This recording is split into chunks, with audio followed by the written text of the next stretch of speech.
Bienvenidos y bienvenidas a una nueva versión de El Café con Redix. Nosotros ya estamos Redix para esta nueva versión. Espero que tú también, al mirarnos en nuestra plataforma y compartir.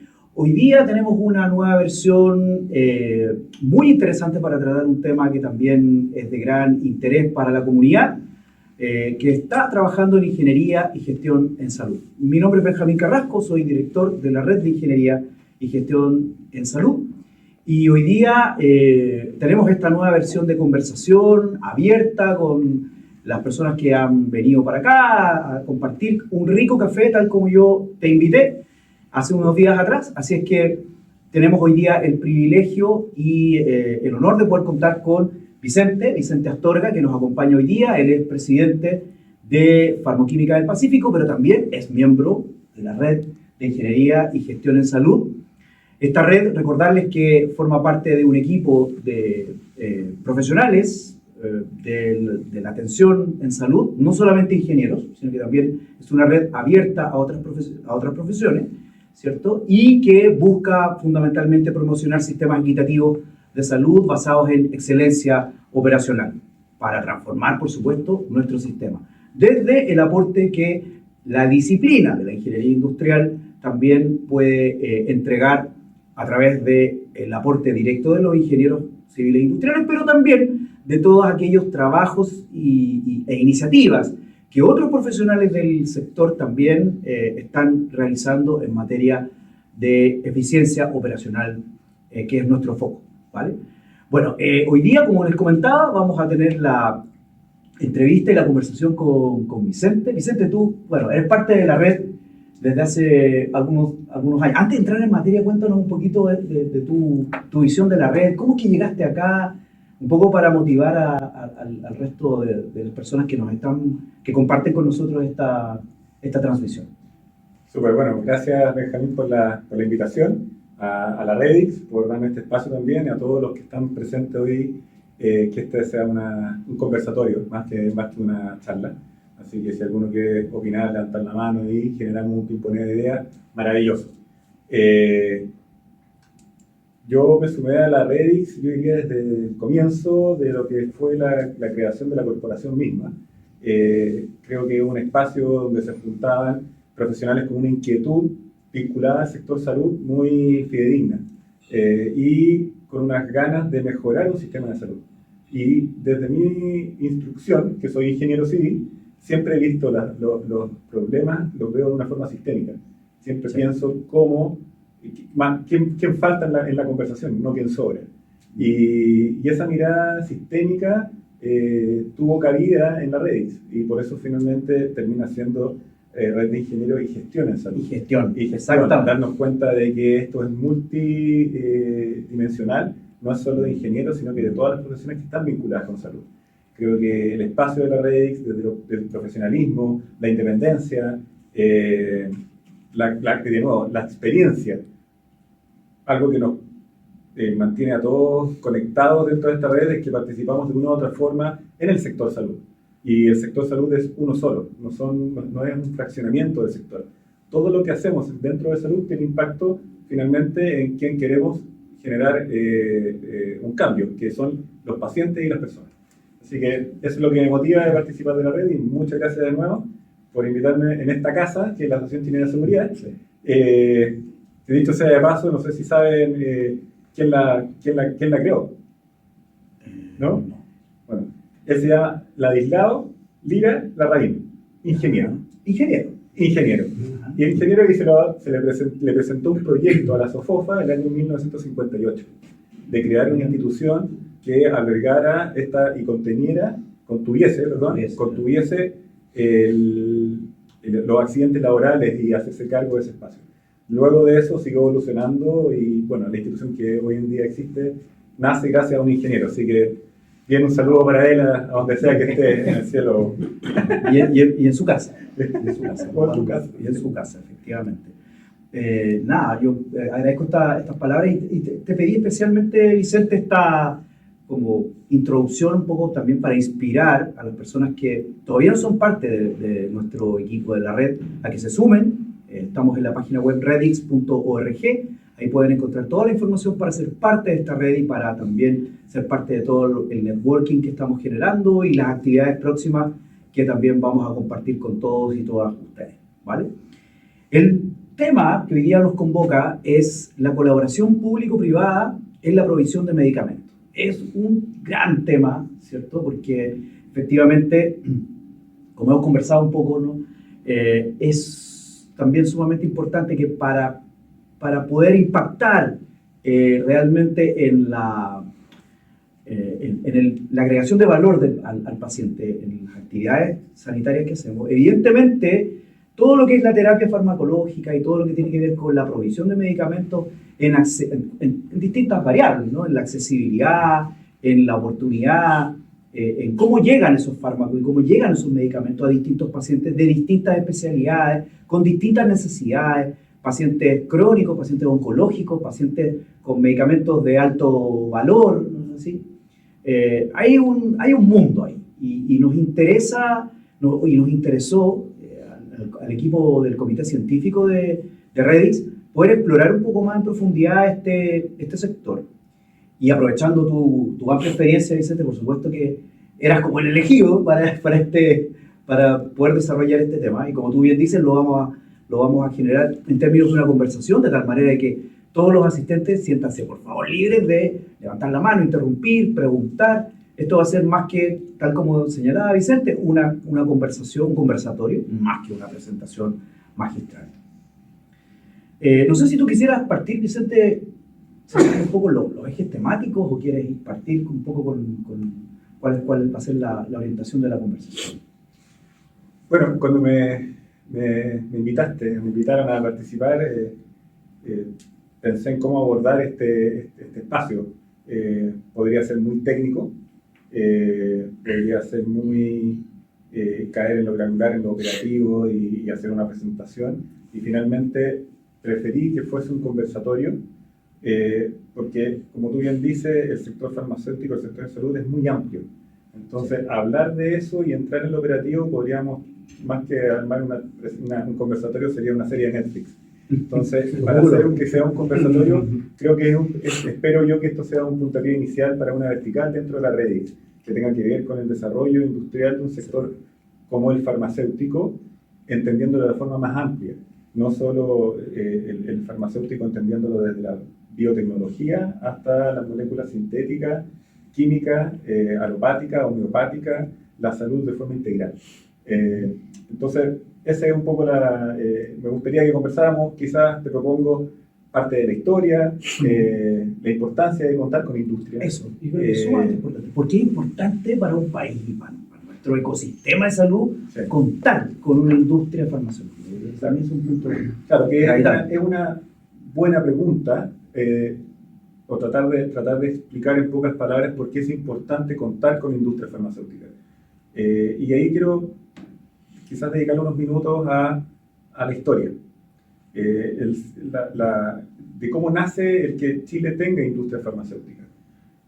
Todo esto comienza a principios del 1900 y de contar con industria farmacéutica. Antes existían farmacias y se importaban medicamentos.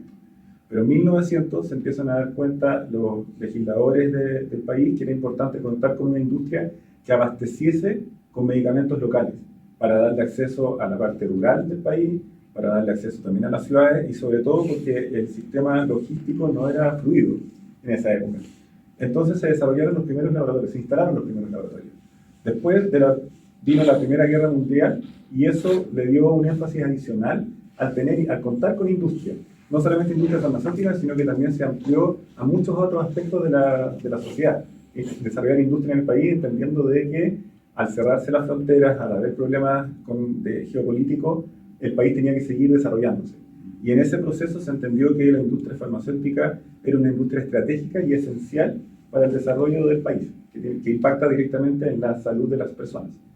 En la Segunda Guerra Mundial volvió a ocurrir, se volvió a profundizar esto y la relevancia de contar con industria hizo que no tuviésemos problemas de desabastecimiento de medicamentos en periodos que eran críticos y álgidos a nivel internacional.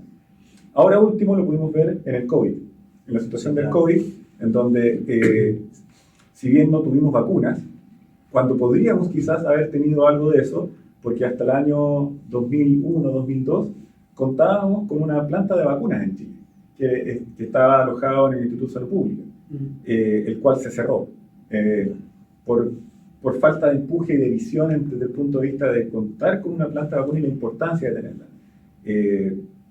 Por lo tanto, las vacunas quizás no tuvimos desarrollo local, pero sí tuvimos capacidades de reaccionar en torno al resto de del portafolio o el abanico de medicamentos necesarios para contener enfermedades respiratorias, salbutamol, y otros sueros también, que eran muy relevantes para poder contener las enfermedades que estaban ocurriendo, más allá del COVID mismo, sino que todas las consecuencias en torno a la enfermedad y a la terapia que se estaba aplicando.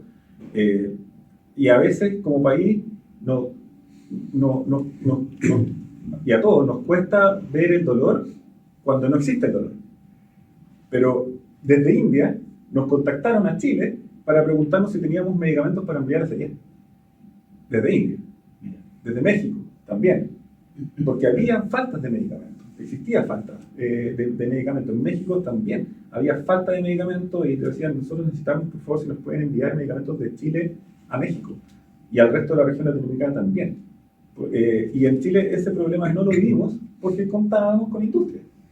Entonces, como estos ciclos son largos, a la gente se le olvida la importancia de tener industria, y lo delicado es que si pierdes la industria, recuperar capacidades y competencias no es fácil.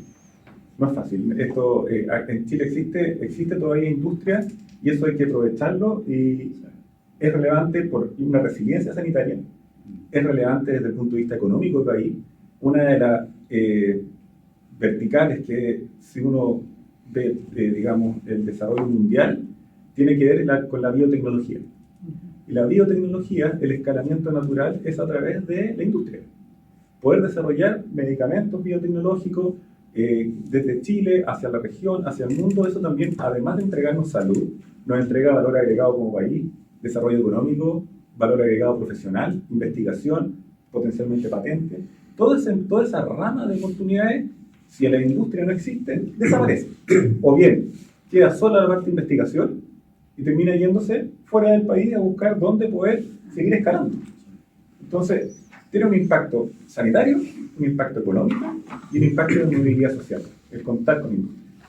Dicho sea de paso, en Chile, el INE, que lleva el conteo de los rubros donde la gente está empleada, el sector salud y el sector ciencia es alrededor de 1 millón de empleos directos. ¿Ya? De un total de alrededor de 8 millones de personas que se emplean, es un porcentaje importante de la población vinculada al sector salud, que de una u otra manera termina conectada con el sector farmacéutico. Todos los procesos, y quienes estamos en el sector salud sabemos que o en el comienzo, o durante, o al final de un tratamiento, o al final de una intervención sanitaria, está vinculado a un medicamento. No necesariamente es económicamente lo más relevante, pero sí para el éxito de sanar a una persona o contener una enfermedad, el medicamento es fundamental. Por ahí va, digamos, la importancia de contar con industria. Por favor, sí, una pregunta. Sí, Vicente, surge la duda de cuál es el peso de la industria nacional dentro de... ¿Cuál es el peso de la industria nacional respecto de todo lo que se consume en el país, respecto de la industria farmacéutica? Y atado a esa pregunta es, ¿qué está pasando en Chile? ¿Disminuye, se mantiene, aumenta? ¿Cuáles son las perspectivas que hay de aquí en adelante? Buenísima pregunta. Yo digo que voy a tratar de abordar tu consulta, porque el sector farmacéutico tiene varias componentes. Una pública, que uno podría asociarlo al sistema de segundo piso hospitalario, APS en primer piso, el mundo salud pública, y está el mundo retail. Son dos componentes distintas y que no son sustitutivas, sino que son complementarias en muchos casos. Y a veces esa complementariedad tiene que ver con fallas del sistema para poder tener un buen acceso al sistema público. Y como ese sistema no se da, la persona termina accediendo al sistema privado, al retail, por ejemplo, o a una farmacia. O sea, si uno ve las estadísticas de qué medicamentos compran las personas en farmacia, son medicamentos de enfermedades crónicas. cuando el 90% de la población está en FONASA. Y eso está cubierto por la ley GES. Entonces, ¿por qué está comprando un medicamento si en verdad está cubierto? Entonces, ahí uno empieza a hacerse cuestionamiento respecto de cuál es la razón de por qué está comprando el medicamento. Es muy, por eso, de nuevo, podría ser una serie de Netflix, pero es mucho más profundo. Y lo que quiero hacer es quizás poner algunas líneas de conversación y podemos tener en el futuro otros más profundos. Pero ese es un tema. Por ejemplo, la fricción que se genera en el sistema público para poder abastecer las políticas públicas de salud. Ahora, en el sector retail y en el sector público, el componente de la industria nacional es distinto. En el caso del sector público, alrededor de un 30% se abastece con la industria nacional. ¿Ya? Ahora, va a depender de qué tipo de medicamentos. Hay medicamentos que son de alto costo, porque allí, Benja, yo creo que todos los medicamentos son de alto valor, porque finalmente lo que está haciendo es sanar una vida. Por lo tanto, son de alto valor, ya sea un paracetamol, es de alto valor. Desde ese punto de vista, claro. Por eso, claro. Hay algunos que son de alto costo, que efectivamente requieren, hay un desarrollo, hay una innovación mundial, hay una patente, y el producto tiene un costo alto de fabricación. Esos son los que están en el alero de la ley Ricardo Soto, por ejemplo, exactamente. O muchos de ellos están judicializados. Como no están cubiertos por una ley, finalmente las personas terminan haciendo una demanda en el Tribunal Constitucional para poder tener acceso a ese tratamiento. Sí. Y finalmente forzar el modelo del presupuesto, digamos, en definitiva, el presupuesto nacional, que por lo demás es para sanar una vida. Por lo tanto, la verdad que es difícil de cuestionar, la discusión ética ahí la dejaría en un capítulo aparte, que es compleja. Entonces, en ese mundo del alto costo, la industria nacional tiene poca participación, muy poca, porque son productos hoy que son biológicos, principalmente, muchos que están asociados a vacunas, y oncológicos de innovación, de patentes, ¿sí? Y la industria, cuando uno sale de esos medicamentos, empieza a moléculas en donde ya la patente no existe o se ha ido liberando, empieza a desarrollarse una industria nacional de medicamentos de alta calidad en Chile, desarrollados en Chile, de laboratorios chilenos, bajo la supervisión y la regulación del Instituto de Salud Pública, y esos medicamentos efectivamente amplían, y son en volumen muy representativos, pero en valores menos. Entonces, en términos de volumen, la industria nacional tiene un peso importante, pero en términos de valores, es mucho menos representativo por este mundo de alto valor. Y ¿dónde conecta la industria nacional con la sociedad? Si uno pensara la sociedad como una pirámide, la sociedad y la estructura sanitaria, en la punta de la pirámide podrían estar esos productos de alto costo y una población menor, porque son enfermedades raras, enfermedades puntuales, ¿sí? En donde están estos productos de innovación, normalmente son internacionales, pero en la base de la pirámide están todas las enfermedades crónicas, y está el grueso de la población de Chile. Es ahí, o la población que vive en Chile, es ahí donde conecta la industria nacional principalmente, y en ese espacio intermedio de evolución entre los productos que empiezan a liberarse patentes, en donde la industria nacional podría tomarlos para disminuir el costo económico para el país que significa el comprar un producto con patente, digamos, internacional, extranjero, patente.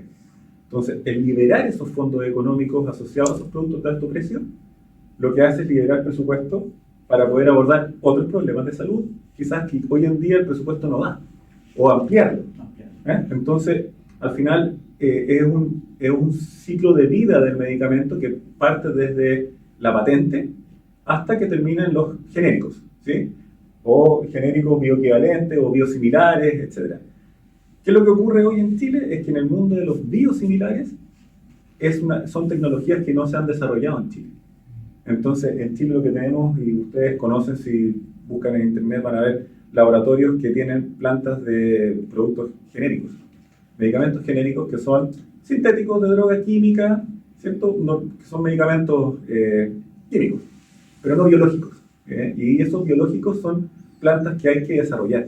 Y si no se desarrollan en el país, es una industria que se va a empezar a perder.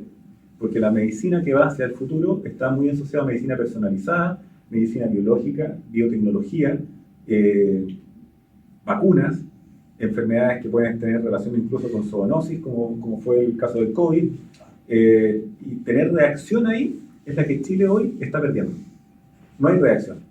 Que no pasó en el COVID. No había plantas en Chile para poder fabricar, ni siquiera ser capaces de envasar el producto. Por último, que lo enviaran a granel y acá poder envasarlo. Ni eso se podía. Entonces, la capacidad de reacción y la capacidad estratégica del país está pende un hilo en ese sentido. Que cuesta verlo porque estos problemas no ocurren todos los días. Pero cuando ocurre, el impacto estratégico para el país es muy alto. Y lo pudimos soslayar durante este periodo que hubo en el COVID relativamente bien a nivel internacional. Si uno ve los parámetros, Chile lo hizo bien. Pero ¿qué pasa en el caso de que la zoonosis sea un problema local, no mundial, y que venga de algo que nació en Chile? En ese caso, no estaría la comunidad científica internacional preocupada de resolver el problema en Chile. Un ejemplo, el anta. Si te contagias de anta andino, entre un 30 y un 40% probabilidad de muerte. No hay solución. Pero hay científicos investigando eso. Científicos chilenos investigando eso. Pero eso, ¿cómo lo escalamos? Ahora, ¿a quién le importa eso? A nosotros no nos importa. Entonces, si no tenemos industria, ese escalamiento cuesta mucho más de desarrollar. Hay otro desafío, tú apuntaste recién al desafío de las enfermedades crónicas, ¿no? Pero hay otros desafíos del sistema sanitario como el envejecimiento de la población, por ejemplo. ¿Hay algo que conecte el quehacer de la industria farmacéutica en función de ese desafío en particular que tú pudieras comentar? Sí, a ver, la industria farmacéutica conecta desde el momento desde la preconcepción hasta el último día de que la persona está viva, es un permanente. Y nos hemos evolucionado como seres para vivir 80, 85 años. Si estamos vivos hasta ahí es porque existe tecnología. Sí. Así que el tema farmacéutico y las tecnologías de salud es un continuo, va a seguir desarrollándose de forma permanente. Mientras más problemas de salud solucionemos, nuevos problemas de salud van a nacer. Y eso tiene que ver con el envejecimiento celular, con la sobrepoblación, el cambio climático, la muerte de especies en el mundo, animales, vegetales, son infinitas componentes. Ni hablar ahora de que hay verticales de tecnología que están, digamos, interviniendo el ADN, el genoma. ¿Sí? Y eso también abre de nuevo un componente enorme de qué es lo que ocurre. Medicina predictiva. Medicina predictiva. Entonces, cuando hablamos de esta economía plateada, ¿sí? De población empieza a envejecer, los desafíos son cada vez mayores para el sistema de salud.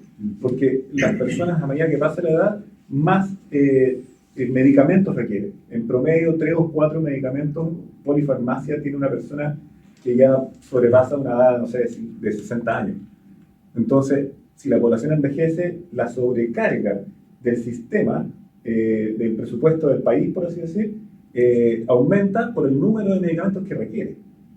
Y si la población envejece, no hay una población joven que alimente, digamos, el presupuesto del país. Entonces, ese es un problema. Hay que buscar eficiencia ahí. Sí. Y esa eficiencia, de nuevo, se da... la industria tiene un rol que jugar, pero no solamente una industria para abastecer el mercado local, sino que la gracia del sector salud, que es una industria de alto valor, es que muchos de los problemas que pueda resolver esta industria es exportable. Entonces tú tienes en Latinoamérica países como por ejemplo Paraguay, que tiene alrededor de 7 millones de habitantes y que hoy en día están instalando 3 plantas de biosimilares para 7 millones de personas. ¿Por qué lo hacen? No solamente para subabastecer, que creo que es estratégico, sino que también dicen, desde aquí podemos exportar. Y cuando uno exporta solamente a Latinoamérica, estamos hablando de más de 300 millones de personas. Por lo tanto, si un país tiene la estrategia coherente de desarrollar industrias de alta tecnología, de alto valor agregado, que intervienen ciencia, científicos, con paridad de género además, que es una industria que genera contratación que es ciega. Es prácticamente ciega desde el punto de vista del género. Sí. Es 50 y 50. Esa industria, que Chile está muy bien posicionado en la región, puede salir a exportar, y solo pensar en el Asia-Pacífico son cerca de 200 millones de habitantes. donde existen tratados, existen formas y que cada país por sí mismo no es capaz de autoabastecerse de todo. Entonces, tener una mirada regional de apoyo de países podría hacer un desarrollo de industria regional muy potente, que nos haga un poco más independientes de lo que ocurre en Oriente, ¿sí? Lo que viene de India, de China, que no necesariamente, o sea, mucho de la industria farmacéutica viene de India, pero no necesariamente porque, no es que no hay otra opción, hay opciones, pero países latinoamericanos entendieron que esta industria era estratégica y han empezado a apoyarla para desarrollar la industria, con apoyo, incentivos tributarios, con préstamos de largo plazo, con contratos inteligentes. Después podemos andar un poco más de eso.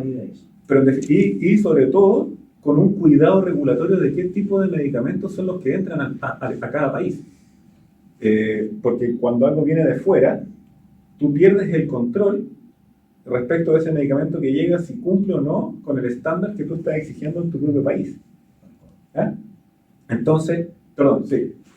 Sí, te iba a preguntar, Vicente, si en nuestro país existe esa estrategia, digamos, que tú estás de alguna forma esbozando, que sería deseable asumir y que pudiéramos enfrentarnos, ¿cierto?, de mejor manera ciertas oportunidades que se dan cuando ocurren estos fenómenos como el que tú mencionabas de la pandemia.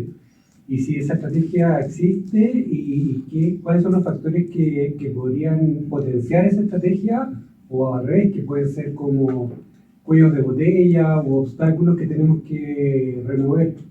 Por ahí, por ejemplo, podría ser el tema de capital humano, no sé, qué otras, o el tema de, sí, no hay el tema del conversatorio, que no colabora el sector privado con el público. Por ahí va mi pregunta. Mira, gracias por invitar a ese espacio de conversación.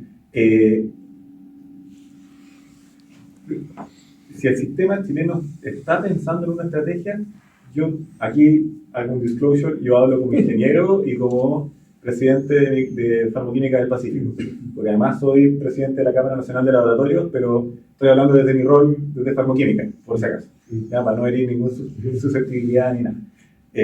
Dicho sea de paso, ahí le digo la cara. Desde esta posición, en Chile no existe una estrategia. No hay una estrategia de desarrollo. Incluso uno puede darse cuenta que organismos como, por ejemplo, el Central Nacional de Abastecimiento está registrando productos en vez de conversar con nosotros para que ese desafío lo tomemos como industria. Y lo empiezan a registrar ellos y importar ellos de forma directa. Entonces, ahora, yo no lo asocio a algo que necesariamente lo estén haciendo, no hay maldad detrás, no hay nada de eso, simplemente dentro de las capacidades de Senabas de gestionar, ¿cierto? En ese espacio dice, bueno, dentro de lo que yo puedo hacer, voy a hacer esto. ¿Eh? Lo que falta es una mirada sistémica. ¿Quién mira el sistema completo?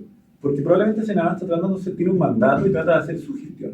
FONASA tiene un mandato y trata de hacer su gestión, dentro de las reglas que le dan los límites de rayado cancha que tiene. Y así cada organismo vinculado al sector salud es lo mismo.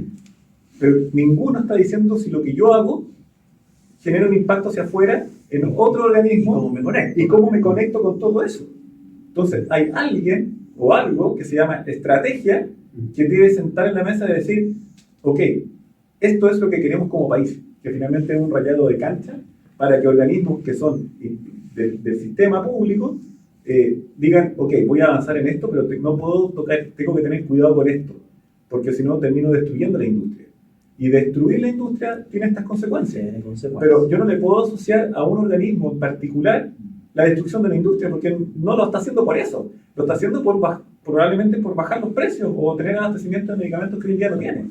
Pero lo que uno esperaría es que ese tipo de organismos se sienten con la industria y en conjunto planifiquemos un desarrollo. Entonces, si yo fuera un laboratorio, y acá hablamos como una especie de colaboración público-privada, si el país requiere un medicamento y yo soy un laboratorio, yo le puedo decir, yo me hago cargo de este medicamento, pero de alguna forma lleguemos a un arreglo quizás temporal de 2 o 3 años, o 5 años, o 10 años incluso, si es que desarrollo que implica desarrollar industria en el país, en donde al que abastezca sea yo. Pero no que al año siguiente se abre una nueva licitación y yo pierda por $1 con alguien de otro país. Porque eso no incentiva el desarrollo de industria. si bien por un peso menos, la gestión del presupuesto mejoraría porque saldría más barato, pero desincentiva el desarrollo de industria. Entonces hay que mirar el largo plazo. Y la dificultad que hay en Chile hoy es que no se mira el largo plazo. Está muy, muy asociado al resultado del presupuesto, que se entiende, porque organismos como el Instituto de Salud Pública, Senabas, todos tienen presupuestos muy limitados y la demanda de salud es muy alta. Ya, vamos con la provocación. ¿A quién hay que sentar en la mesa para definir esa estrategia? Es que, mira, me encantaría tener una respuesta. No tengo una respuesta para eso. No lo sé quién es la persona. Porque cuando Un organismo. Villano. No, claro. No. Yo más bien, los organismos que tienen que estar sentados Claro. en la mesa, Sí, y alguien que conduzca, Porque, ¿no? ¿qué es lo que ocurre? Cuando uno habla de una industria, no habla solo. La industria farmacéutica tiende a verse como algo transaccional o asistencialista en torno a proveer de medicamentos para un problema de salud de ahora, inmediato, pero no se ve como un movilizador social. Que eso para el Ministerio de Salud no es lo relevante.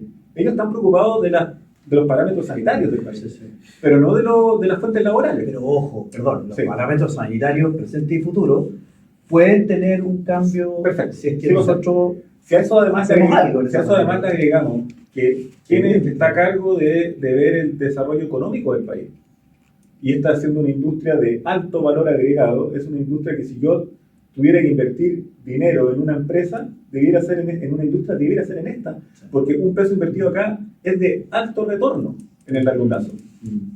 Pero eso no lo ve el Ministerio de Salud, lo ve otro ministerio. Entonces, al final, por eso digo, no tengo una respuesta.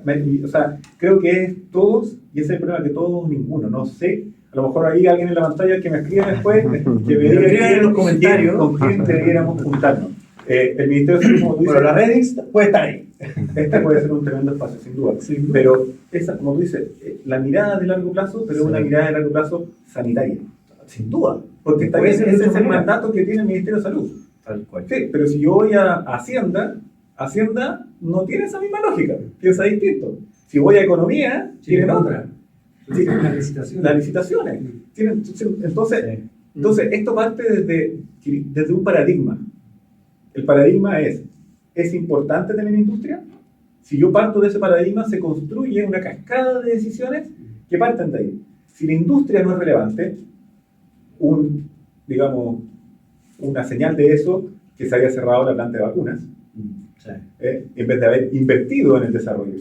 Ahí eso es una señal de decir, esto ocurrió en 2001, 2002, esa es evidentemente una señal de que este paradigma cambió. Históricamente había sido, es importante tener industria, y se perdió. Entonces, cuando se pierde un paradigma como esto, es difícil ver quién es el que tiene que tomar las decisiones, porque es todos o ninguno. Es un tema, es por qué nos comportamos como nos comportamos. Uno no puede estar explicándole a cada persona qué es lo que tiene que hacer, sino que hay ciertos acuerdos sociales que creemos que es bueno y que es malo. Entonces, si no creemos entre todos que la industria es importante tener, ¿a quién sentamos a la mesa? A todos. Porque todos tenemos un rol que jugar.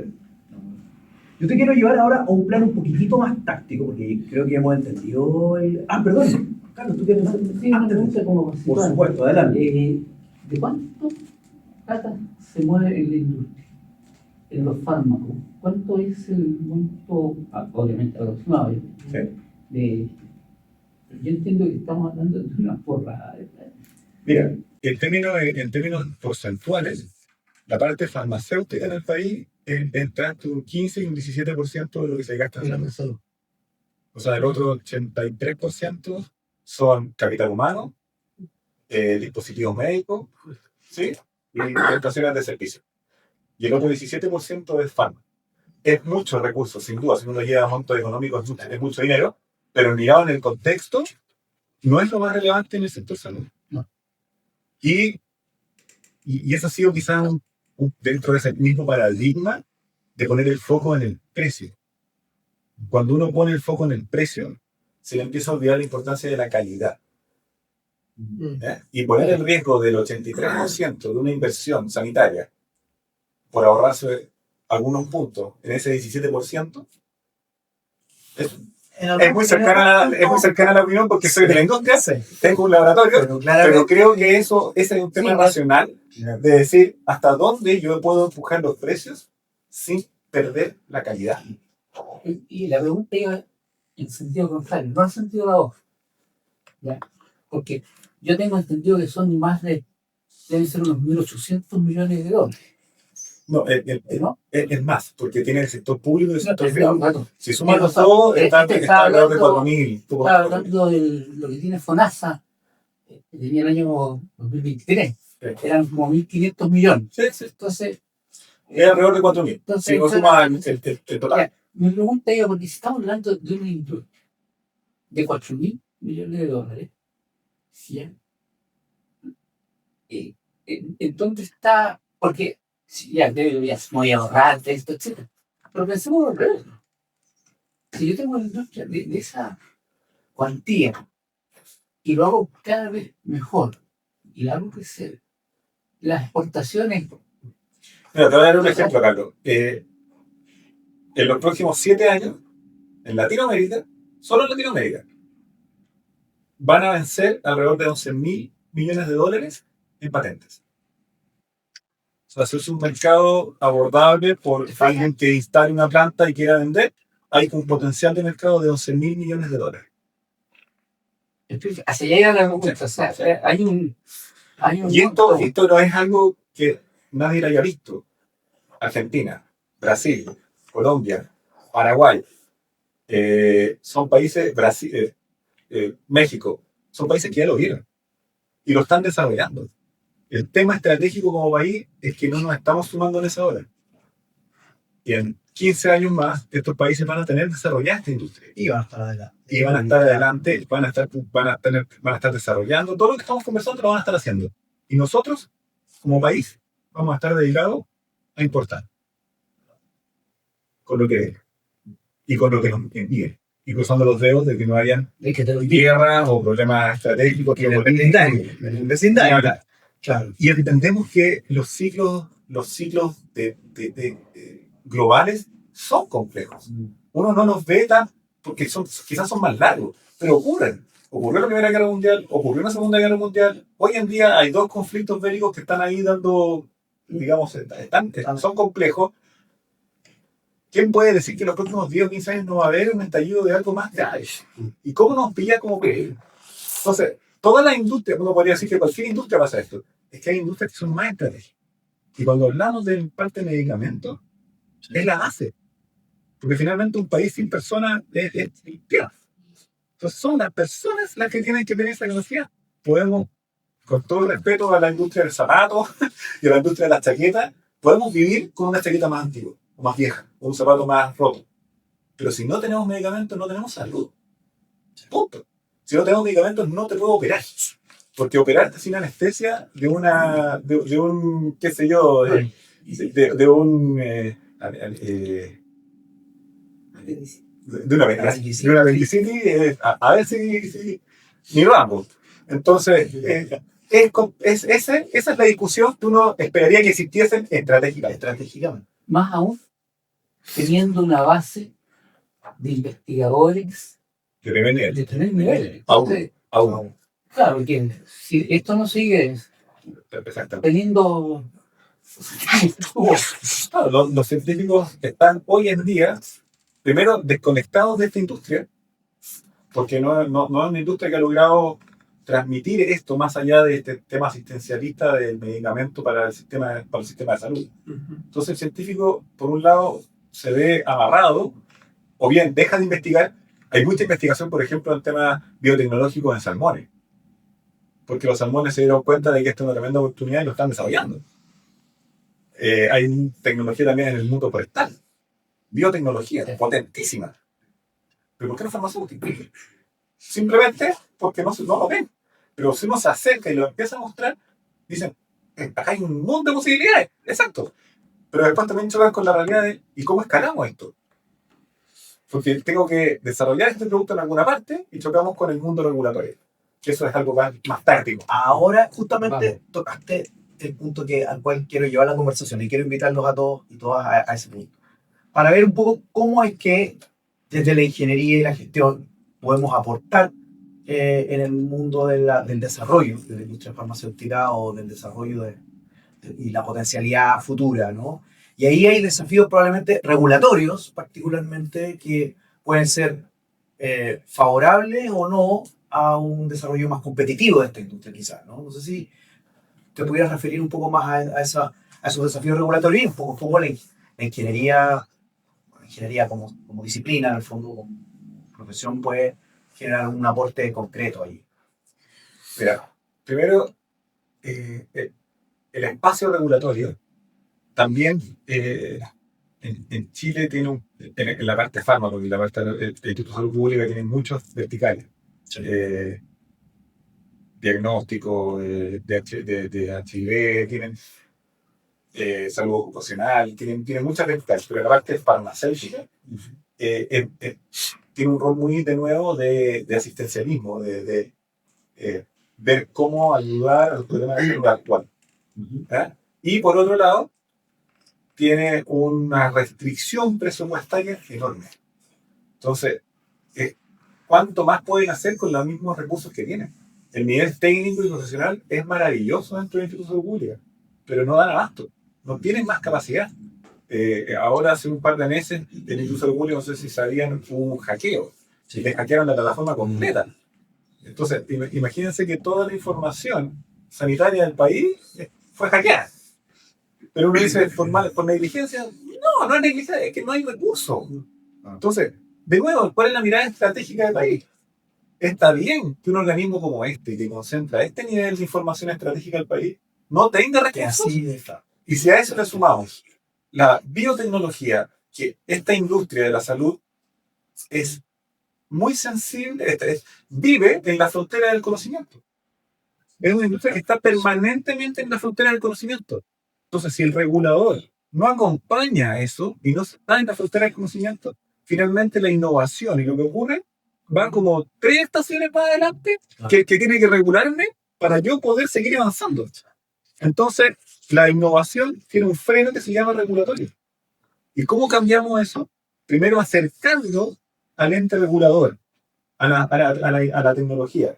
Y ahí está, ahora, ¿cómo hacerlo? De nuevo, ahí está la parte quizás creativa, de ingeniería, digamos, de ver de qué forma logramos, con los mismos recursos, poder generar eficiencias dentro de organismos como el Instituto de Salud Pública, de tal forma, de los sistemas incluso, de tal forma de que la tecnología vaya a la par con la regulación, o cómo crear espacios, le llaman sandbox, esto es como bancos de arena, en donde poder probar tecnologías, ¿ah? pero en un espacio contenido de seguridad. Yo entiendo también de que hacer innovación y pivotear te suena muy bien en el mundo del emprendimiento. Yo le digo a mi equipo, en salud, no es llegar y pivotear. Me equivoqué, pivoteo. Porque la equivocación significa potencialmente la muerte de alguien. Si yo pivoteo un negocio que es, qué sé yo, desarrollar una aplicación cualquiera de retail, bueno, acá pivoteo, no pasa nada. Pero si yo pivoteo en salud y me equivoco, digo, ay, no va por acá, va por este otro lado y quizás mate a alguien. Entonces, en salud, la innovación tiene que ir en compañía de lo regulatorio y tiene que ser entendido así. Como si vamos a innovar, tenemos que tener seguridad, pero no podemos, digamos, poner en riesgo la salud de las personas, pero tampoco podemos ponernos en la posición de que no se puede hacer innovación. Porque, dicho sea de paso, en el mundo sí se está haciendo. Entonces, si nadie lo hiciera en ninguna parte, uno dice, bueno, es un acuerdo tácito social a nivel mundial. Pero el mundo está avanzando en esto. Y nosotros acá nos estamos poniendo trabas nosotros internamente para el desarrollo de esta innovación. Entonces, el organismo público, el regulador, tiene que acompañar esto. Tiene que tener una mirada no solo de atención sanitaria, sino que también esa mirada no comercial, sino que de desarrollo país. De desarrollo de investigación futura. A lo mejor aquello que se está investigando que requiere aprobaciones o certificaciones de instituciones públicas no va a traer inmediatamente un nuevo medicamento al mercado. Pero a lo mejor eso que está desarrollando es la solución para 10 años más. Pero tiene que acompañar ese proceso. Y en ese espacio, se requieren ingenieros de nuevo para hacer eficiente el tiempo que invierte en un montón de trabajos dentro del organismo como institución pública, que de nuevo son ingenieros los que deberían estar mirando que no les hackearan la plataforma. Tal cual. Yo no le puedo decir a profesionales de la salud que, si bien lo pueden hacer y creo que son capaces, pero no es idóneo. No es idóneo. Por eso mismo yo como ingeniero no soy capaz de sintetizar una droga, porque no es mi rol. O intervenir un O paciente. intervenir un paciente, exactamente. No, Entonces, los ingenieros tienen ese espacio sí, y tienen que participar, se tienen que sumar en eso. de acuerdo. Ahora, un poco ya yendo también al título de esta conversación, desde el punto de vista del espacio que hay de colaboración público-privada. Y me voy a subir un poco al carro de lo que tú acabas de decir, de tener una mirada país, que yo creo que tu país está dando en el clavo en relación a que si no tenemos esta mirada más amplia, más para quedar todos los esfuerzos tenemos el riesgo de que queden más bien en un resguardo de intereses particulares, ¿no? Pero la pregunta va, en el fondo, desde tu visión, ¿qué fortalezas ves tú en el mundo, en el espacio público, en el espacio privado, que pudieran potenciar de alguna manera una mirada más de largo plazo y que pudieran propender hacia una colaboración pública-privada que con este desarrollo y con esta estrategia finalmente le llegue al paciente, digamos? O sea, que en el fondo nosotros tenemos esta mirada, como tú has dicho, más estratégica, ¿no? Los miles de millones de dólares que están, pero en toda esa regulación y en toda esa mirada se nos pierde de repente el foco, que es el destinatario del servicio, que es el paciente. Como también generamos indicadores de impacto sanitario a través del desarrollo de ciertos medicamentos o de la inclusión de ciertos medicamentos, la mejora en el acceso. O sea, hay una serie de variables probablemente y yo comparto contigo, podría ser una serie de varias temporadas de Netflix, ¿no? Que no fue una serie con varias temporadas incluso. Pero por ahí va la pregunta, quizás, ¿qué fortaleza ves tú del espacio público? Vamos a poder tener una mirada común en el fondo hacia adelante, en términos de colaboración, ¿no? Sí, cuando uno habla en el espacio público, cuando uno habla uno a uno, con personas que están en el mundo público, están alineados.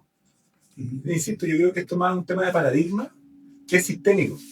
Nadie es culpable, pero todos somos culpables. Y en ese espacio es donde uno se entraba, finalmente. Eso por un lado. Las personas que están participando, no hay nadie que... Esta es mi opinión, insisto, y punto. No hay nadie que esté buscando destruir a alguien. Punto. No, nadie se levanta en la mañana pensando en cómo va. Nadie. Están todos tratando de hacer lo mejor posible con el rayado cancha que tienen y las atribuciones que tienen. Sobre todo en el sector público, que pueden hacer lo que la ley les permite hacer, tal cual. Por mucho que quieran hacer otra cosa, no lo pueden hacer. Lo cual eso ya es, bajo mi punto de vista, un error, es un paradigma. Porque a veces hay problemas que requieren salirse de esa norma, pero no se puede y finalmente termina haciendo un daño a la sociedad.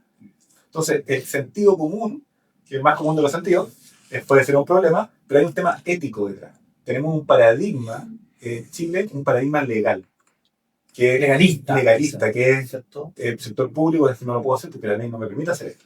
Y el sector privado... Como las atribuciones Y el sector privado dice, oye, esto que lo puedo hacer si la ley no me lo prohíbe. Pero uno dice, oye, pero no está bien eso que estáis haciendo. Pero si la ley no me lo prohíbe. Y eso también es, para otro lado, tampoco es bueno. Entonces, es porque es un legalista, es desde la ley.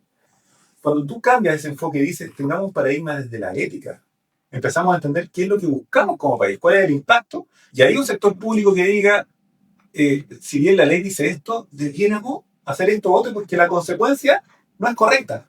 ¿Dónde está ese espacio? ¿Dónde está ese espacio de abrazar la innovación, abrazar nuevas tecnologías pensando que el impacto va a ser positivo? Y no porque la ley no lo recoge en ninguna parte, yo no puedo hacer nada. Eso es legalista. Y por otro lado, si son privados, oye, si la ley no me lo prohíbe, yo lo hago. No, porque si el impacto es negativo, ¿cierto? Finalmente termina destruyendo valor en una industria que por lo demás tiene un pasivo muy grande. Una industria que pasó tiempos muy oscuros desde el punto de vista de la corrupción y todo eso que ocurrió, ¿qué tiene que ver con esto? Que finalmente los jueces van y le dicen clases de ética. Imagínate, que es un poco esto lo que les estoy diciendo, que al final hay que reforzar la Parece que competencia, es lo que falta. pero ese es el punto. ¿Cachai? Pero eso es, a eso es lo que voy. Entonces, dicho eso, por ejemplo, hay acciones que uno dice, hay espacios en donde se alinean muy bien el trabajo público-privado. Uno de esos que yo lo destaco siempre tiene que ver con ProChile. Es increíble que uno, como el organismo público, en este caso, como ProChile, que su, digamos, su leitmotiv, la razón de por qué existe, es que las empresas chilenas exporten. Y tú te juntas como empresa que quiere exportar y tu objetivo es exportar. Entonces, cuando viajan fuera de Chile, oye, van de la mano, pero van felices, pues sí.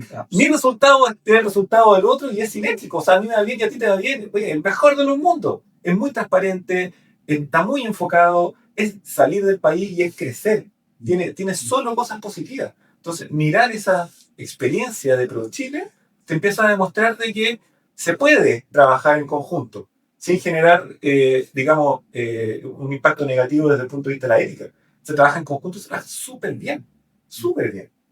Lo mismo podría ocurrir con Senabas, lo mismo podría ocurrir con APS, con las municipalidades, trabajar en conjunto, porque como industria no es solo el producto. Y esa es la relevancia también de que existe industria. Uno podría, si uno hiciera así, y en una bodega está llena de medicamentos, no resolvimos el problema.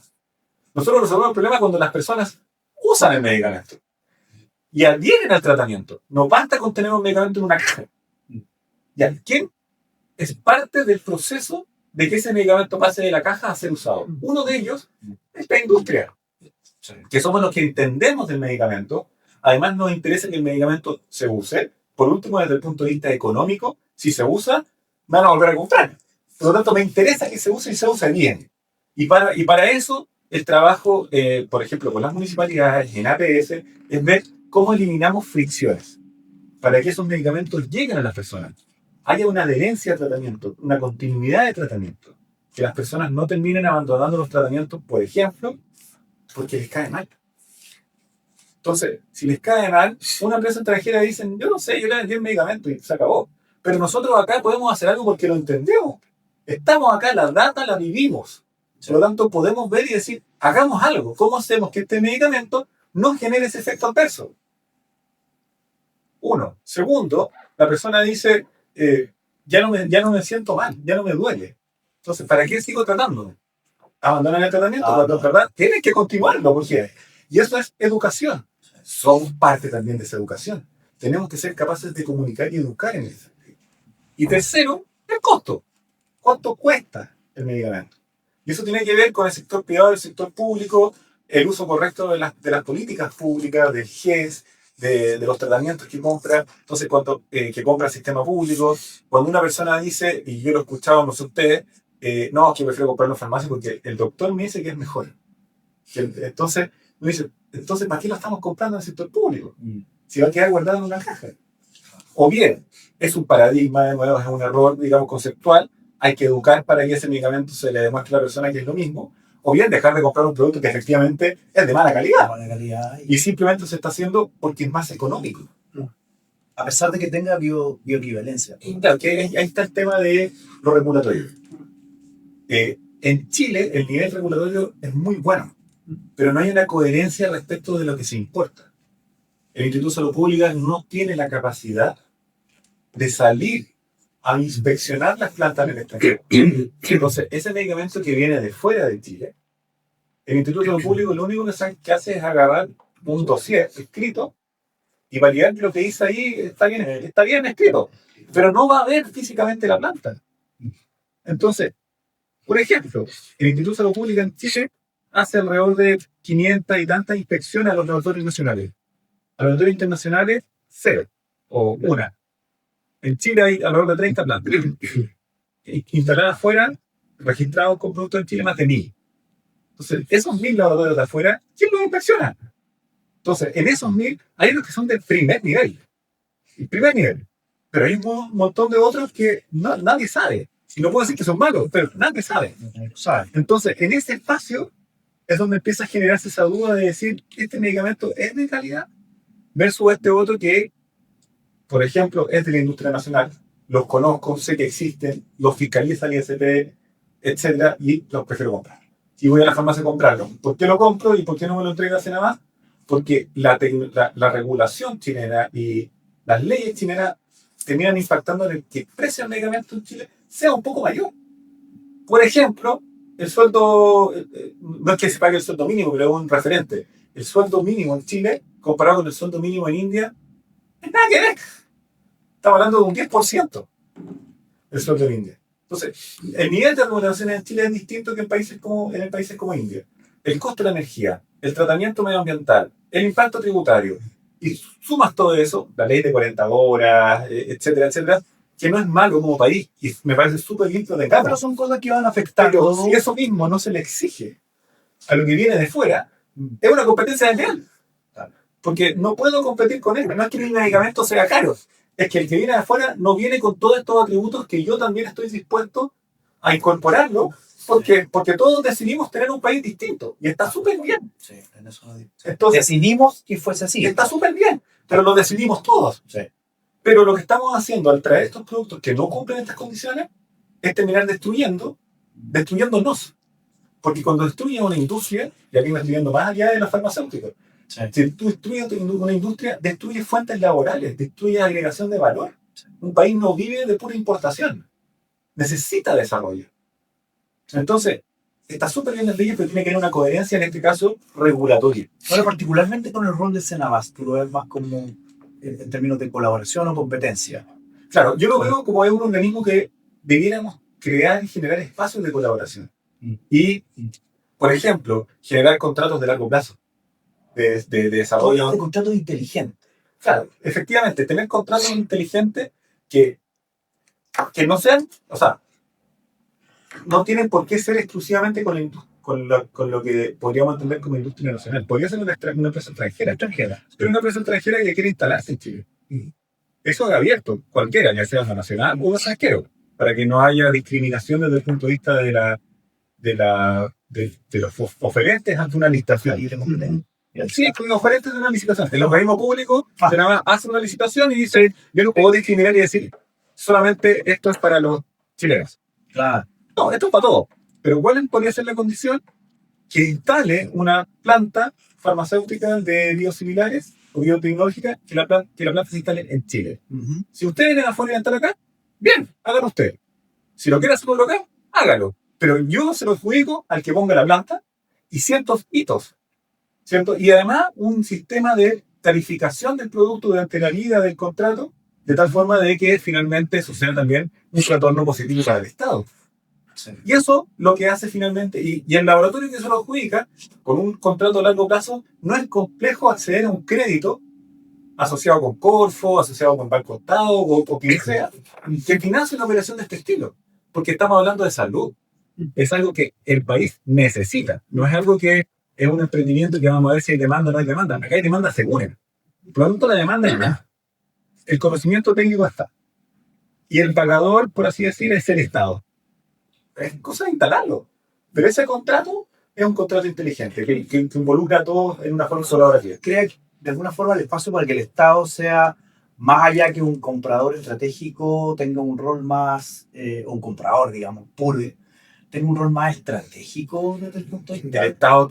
En todos los países, el Estado es un agente movilizador. Desde el momento que tú le das la potestad al Estado de cobrar tributo, tú le dices al Estado que usted defina en qué vamos a invertir, cómo vamos a desarrollar el país, etcétera. O sea, y la historia de Chile es lo mismo. Primero, se definió estratégicamente cuando se creó el Sistema Nacional de Salud en el año 52, se insertó dentro de ese Sistema Nacional de Salud la importancia de tener industria.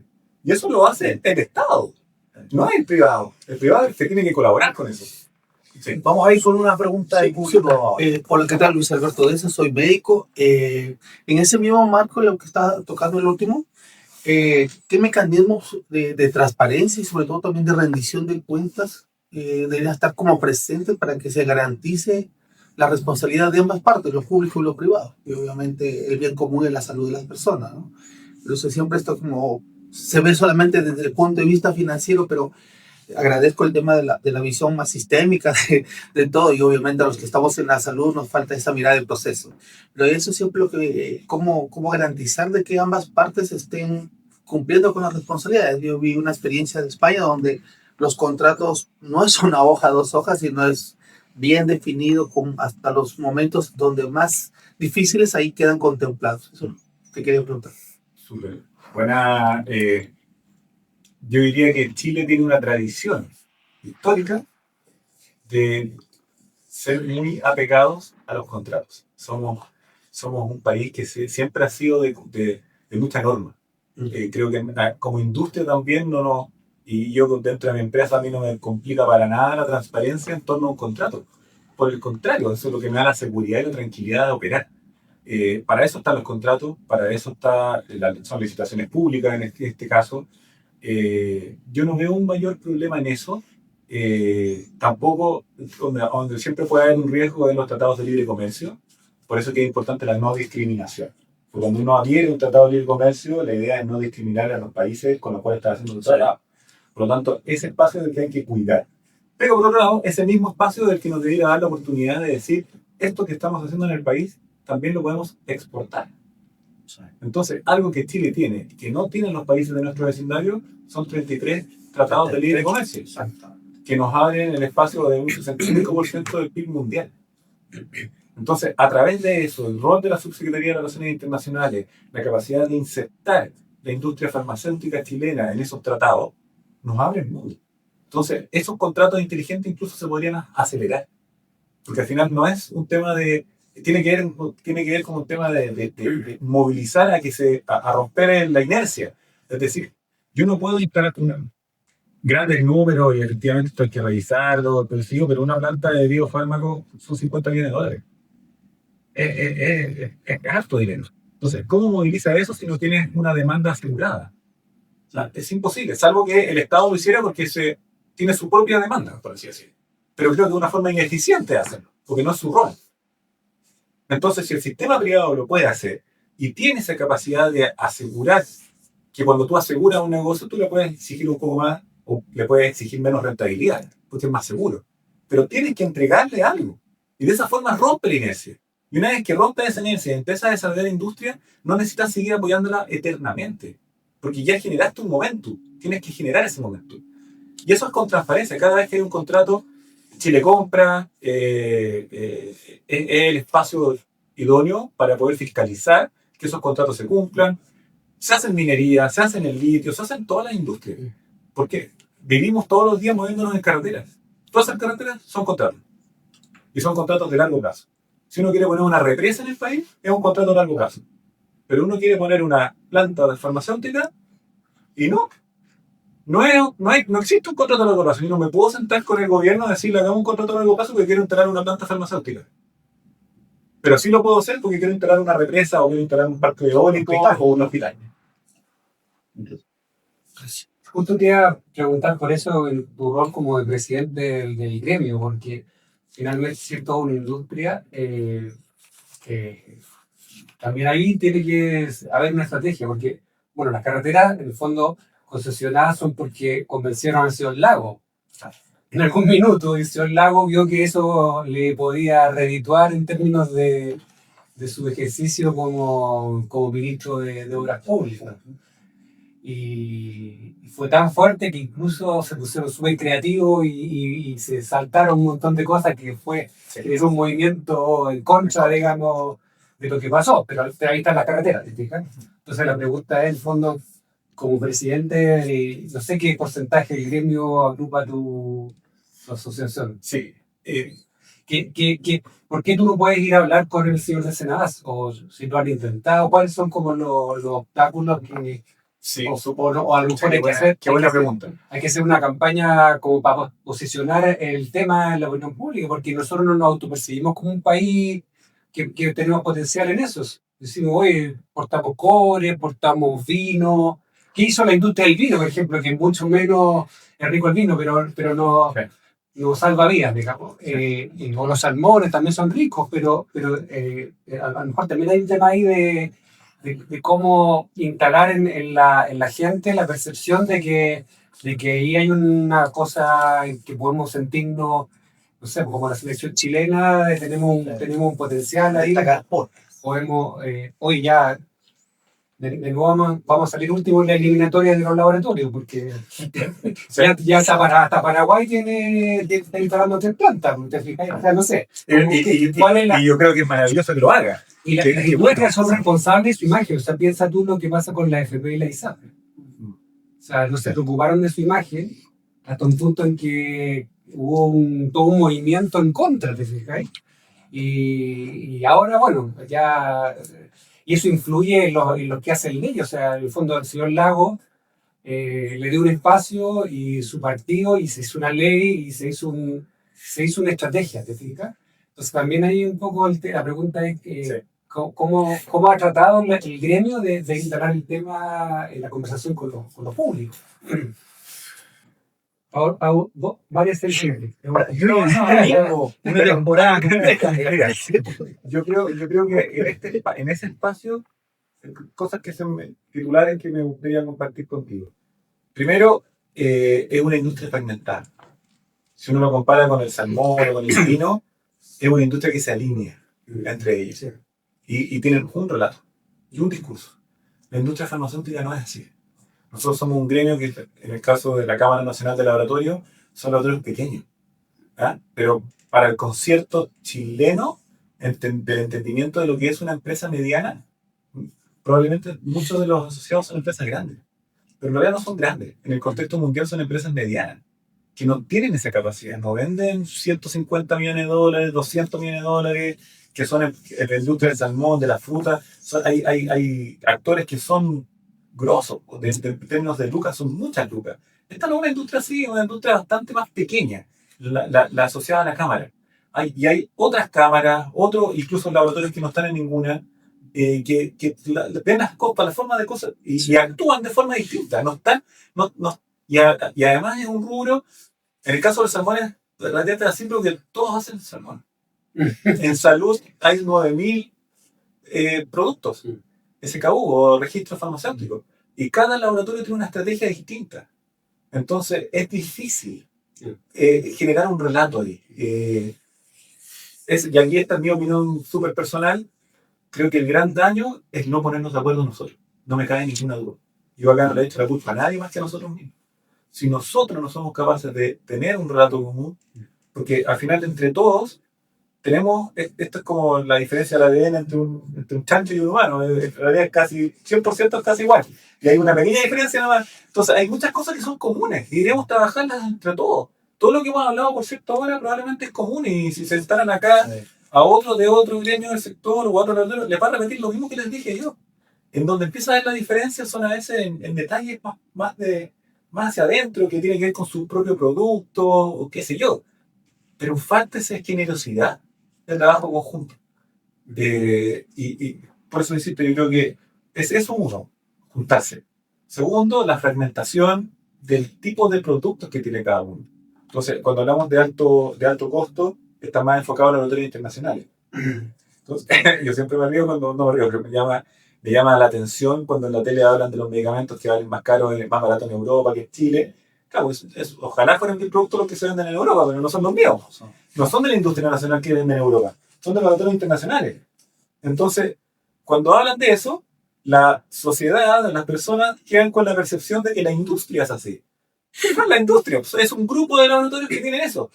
Y al revés, cuando hablamos de la industria nacional que también comete otro tipo de errores, la industria internacional dice, pero eso no somos nosotros, y también nos toca a nosotros esto, porque al final somos toda industria. Entonces, la poca visibilidad. Y tercero, creo que es fundamental que las personas entiendan quién está detrás de un medicamento.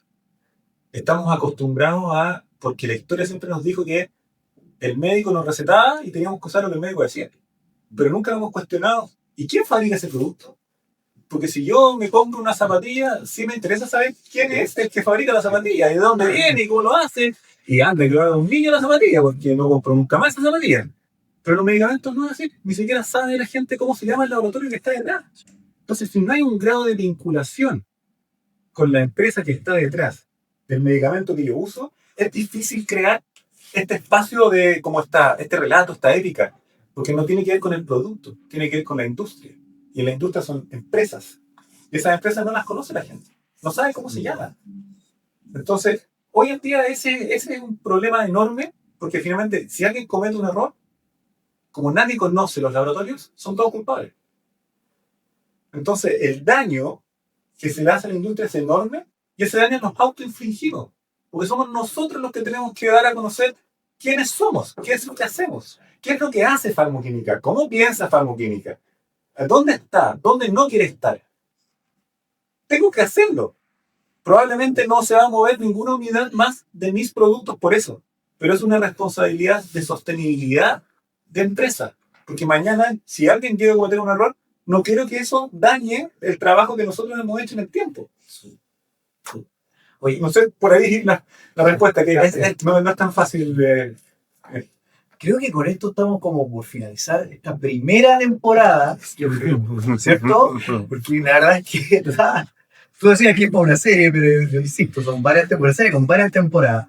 Te quiero agradecer, Vicente, por esta tremenda conversación interesante que nos abre un mundo a un espacio también quizá poco conocido, digamos, y donde los insights que tú has comentado con nosotros y has complementado con las preguntas de los asistentes hoy día también nos han hecho tener una mirada mucho más cabal, y creo yo, de esa industria, de ese espacio que tanto valor genera para todas las personas.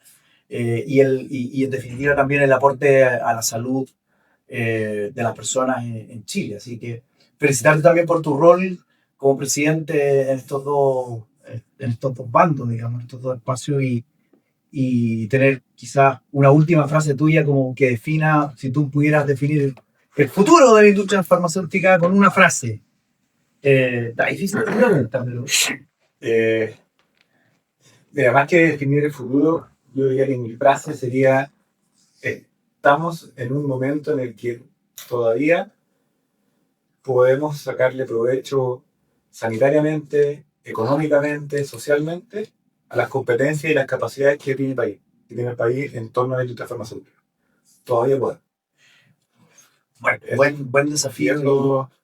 Ese es mi rol desde los dos mundos. Desde los dos mundos, perfecto. Oye, ¿le podemos dar un aplauso a